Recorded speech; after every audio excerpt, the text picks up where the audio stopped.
जय श्री कृष्णा। आज सुनिए मार्गशीर्ष मास महात्म्य का चौथा अध्याय। आप सभी ने भगवान कृष्ण की लीलाओं की बहुत सारी कहानियां तो अब तक सुनी होंगी, लेकिन आज जो कहानी मैं आपको सुनाऊंगी वो कहानी संबंध रखती है कुरुक्षेत्र के मैदान से। कुरुक्षेत्र के युद्ध क्षेत्र को विशाल सेनाओं के आवागमन की सुविधा के लिए तैयार किया जा रहा था। उन्होंने हाथियों का इस्तेमाल कुरुक्षेत्र के मैदान में खड़े बड़े बड़े विशाल पेड़ों को उखाड़ने और वहां की जमीनों को साफ करने के लिए किया। इस प्रकार कुरुक्षेत्र के मैदान से अनगिनत पेड़ उखाड़े जा चुके थे। ऐसे ही एक पेड़ पर एक गौरैया अपने 4 छोटे छोटे बच्चों के साथ रहती थी। जब उसके पेड़ को उखाड़ा जा रहा था तो उस नन्ही गौरैया का घोंसला जमीन पर गिर गया। लेकिन एक चमत्कार हुआ और इस चमत्कार के कारण उसकी संतानें मरने से बच गई।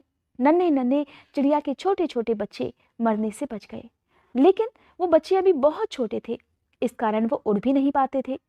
अब जब चिड़िया ने अपना घोंसला जमीन पर गिरे देखा और उसने देखा कि उसके नन्हे नन्हे बच्चे भी घोंसले से नीचे गिरे हुए हैं, तब कमजोर और डरी हुई गौरैया मदद के लिए इधर उधर देखने लगी।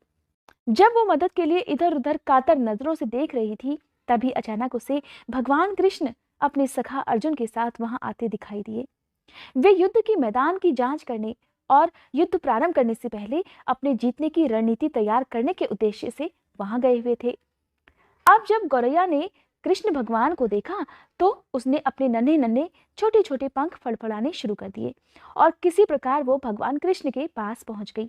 और जिस जगह पर भगवान कृष्ण का रथ खड़ा हुआ था उस जगह पर वो जोर जोर से जाकर अपने पंख फड़फड़ाने लगी और बड़े कातर स्वर में, बड़े दुख भरे स्वर में कहने लगी। हो सकता है आप ये भी सोच रहे हो कि एक नन्ही चिड़िया कैसे बोल सकती है। दरअसल माना जाता है कि सतयुग में सभी जीव जंतुओं को भी बोलने का आशीर्वाद प्राप्त था, या आप ये भी मान सकते हैं कि भगवान अपने भक्तों की करुण पुकार सुन ही लेते थे, चाहे वो जीव जंतुओं की भाषा हो या कोई मनुष्य उन्हें साक्षात पुकार रहा हो। इसी प्रकार जब वो नन्ही गौरैया अपने पंख फड़फड़ाकर भगवान कृष्ण से निवेदन करने लगी, कहने लगी, हे कृष्ण, कृपया मेरे बच्चों को बचाएं, क्योंकि लड़ाई शुरू होने पर कल उन्हें कुचल दिया जाएगा। भगवान तो अंतर्यामी थे, कहने लगे, गौरैया, मैं तुम्हारी बात सुन रहा हूं, लेकिन मैं प्रकृति के कानून में हस्तक्षेप बिल्कुल नहीं कर सकता। गौरैया ये सुनकर कहने लगी, हे भगवान, मैं जानती हूं आप मेरे उद्धार करता हैं, किंतु मैं अपने बच्चों के बारे में बहुत चिंतित हूं और मैं आज से और इसी समय से अपने बच्चों के भाग्य को आपके हाथों में सौंपती हूं। अब ये आपके ऊपर है कि आप उन्हें मारते हैं या उन्हें बचाते हैं। कहते हैं कि काल चक्र पर किसी का बस नहीं है। श्री कृष्ण ने तो उस गौरैया से एक साधारण व्यक्ति की तरह बात की थी, अर्थात जिसका आशय था कि वहां ऐसा कुछ भी नहीं था जिसके बारे में वो कुछ भी कर सकते थे। लेकिन गौरैया ने विश्वास और श्रद्धा के साथ कहा, प्रभु, आप क्या और कैसे करते हैं वो मैं नहीं जान सकती। आप स्वयं काल के नियंता हैं, ये बात मुझे पता है, और मैं सारी स्थिति और परिस्थिति और स्वयं को अपने परिवार सहित आपको समर्पित करती हूँ। गौरैया का अपने प्रति इतना अटूट विश्वास देकर भगवान कृष्ण कहने लगे, ठीक है, अपने घोंसले में 3 सप्ताह के लिए भोजन इकट्ठा कर लो। अब गौरैया और भगवान कृष्ण के संवाद से अर्जुन बिल्कुल अनभिज्ञ थे। उन्हें नहीं पता कि उन दोनों के बीच में क्या बात चल रही। देखिए, जैसा मैंने आपको बताया कि भगवान जो होते हैं वो अपने भक्तों के बीच एक मूक संवाद स्थापित कर ही लेते हैं। तब अर्जुन ने जब देखा कि एक गौरैया भगवान कृष्ण के चारों ओर फड़फड़ा रही है, तो वो उस गौरैया को दूर भगाने का प्रयास करने लगे। अब गौरैया ने अपने पंखों को कुछ मिनटों के लिए फुलाया और फिर वो वापस अपने घोंसले में चली गई, जो कि जमीन पर गिरा हुआ था। और इस तरह से ठीक 2 दिन बाद शंख के उद्घोष से युद्ध प्रारंभ करने की घोषणा भी कर दी गई। भगवान कृष्ण ने अर्जुन से कहा, अपने धनुष और बाण मुझे दे दो। श्री कृष्ण के मुंह से ऐसी बात सुनकर अर्जुन बहुत बुरी तरह चौंके, क्योंकि वो अच्छी तरह से जानते थे कि भगवान कृष्ण ने शपथ ली थी कि वो युद्ध में कोई भी हथियार नहीं उठाएंगे, तो फिर आज उसके धनुष और बाण वो किस प्रयोजन से मांग रहे हैं। इन सब के अलावा अर्जुन ये बात भी अच्छी तरह जानते थे कि एकमात्र वह ही सबसे अच्छे धनुर्धर भी हैं। लेकिन भगवान कृष्ण की बात सुनकर अर्जुन कहने लगे, मुझे आज्ञा दे भगवान। अर्जुन ने दृढ़ विश्वास के साथ कहा, हे श्री कृष्ण, आप केवल मुझे आज्ञा दीजिए। मेरी तीरों का निशाना आज तक खाली नहीं गया, ये बात आप भी भली भांति जानते हैं। किंतु भगवान कृष्ण ने चुपचाप अर्जुन से धनुष और बाण लेकर एक हाथी को निशाना बनाया, लेकिन हाथी को मारकर नीचे गिराने के बजाय तीर हाथी के गले की घंटी में जा टकराया और जैसे ही तीर घंटी से टकराया एक बड़ी सी चिंगारी उड़ गई। अर्जुन खड़ा हुआ ये सब देख रहा था। उसने सोचा कि कृष्ण एक आसान सा निशान भी चूक गए, और ये सब देखकर अर्जुन अपनी हंसी नहीं रोक पाया। अब उसने स्वयं भगवान कृष्ण से निवेदन किया, हे भगवान, क्या मैं प्रयास करूं? उसकी प्रतिक्रियाओं को नजरअंदाज करते हुए भगवान कृष्ण ने उसका धनुष और बाण उसे वापस कर दिया और कहने लगे, नहीं, अब और कुछ करने की आवश्यकता नहीं है। अर्जुन कुछ नहीं जानता था कि भगवान कृष्ण ने ऐसा क्यों किया। अर्जुन को बड़ी जिज्ञासा हुई और पूछने लगा, हे केशव, आपने हाथी को तीर क्यों मारा? तब कृष्ण भगवान उससे कहने लगे, क्योंकि इस हाथी ने उस गौरैया के आश्रय उसके घोंसले को, जो कि एक पेड़ पर था, उसे गिरा दिया था। अर्जुन को ना तो गौरैया के बारे में पता था और ना ही उसकी सहायता करने के लिए भगवान कृष्ण ने जो कदम उठाया था।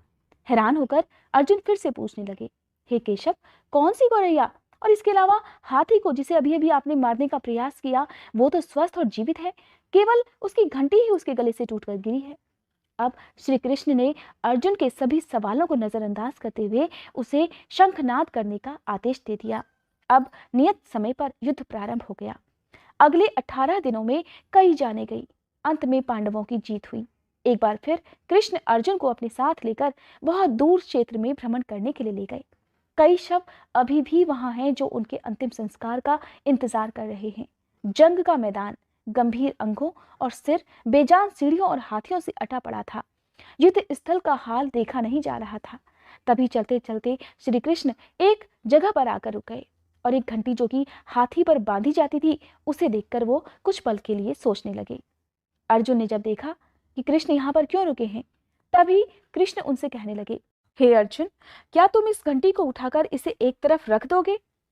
उनका आदेश तो बिल्कुल सरल था, परंतु अर्जुन को उनकी बात बिल्कुल समझ नहीं आई। आखिरकार एक विशाल मैदान में, जहां पर और भी बहुत सारी चीजें थी जिन्हें साफ करने की जरूरत थी, कृष्ण ने उसे धातु के एक टुकड़े को रास्ते से हटाने के लिए क्यों कहा? अब अर्जुन को बहुत सारे प्रश्न नजर आने लगे। उसने बड़ी प्रश्नवाचक नजर से श्री कृष्ण की तरफ देखा। श्री कृष्ण उसका आशय समझ गए। कहने लगे, हाँ, यही घंटी। श्री कृष्ण ने कहा, ये वही घंटी है अर्जुन, जो उस हाथी की गर्दन पर पड़ी थी जिसे मैंने तीर मारा था। अर्जुन को कोई बात ही समझ नहीं आ रही थी।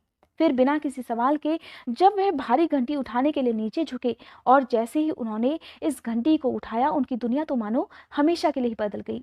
देखिए चमत्कार, एक या दो नहीं, पूरी 4 चिड़िया उस घंटी के नीचे से बाहर निकले। बाहर निकलकर माँ उसके छोटे बच्चे भगवान कृष्ण के चारों ओर मंडराने लगे और बड़ी खुशी से उनके चारों ओर परिक्रमा करने लगे। 18 दिन पहले काटी गई एक घंटी ने पूरे परिवार की इस प्रकार रक्षा कर ली थी। ये सब देखकर अब अर्जुन को सब कुछ समझ में आ गया था। अर्जुन हाथ जोड़कर भगवान कृष्ण से कहने लगे, हे कृष्ण, मुझे क्षमा कर दीजिए। आपको मानव शरीर में देखकर और सामान्य मनुष्यों की तरह व्यवहार करते हुए देखकर मैं सच में भूल गया था कि आप कौन हैं। अब आप खुद ही सोचिए, जब भगवान कृष्ण अपने नन्हे भक्त की पुकार मौन रहकर भी सुन सकते हैं, तो वो हमारी पुकार क्यों नहीं सुनेंगे? अगर आज की ये कहानी आपको अच्छी लगी हो तो वीडियो को लाइक और शेयर करना मत भूलिएगा।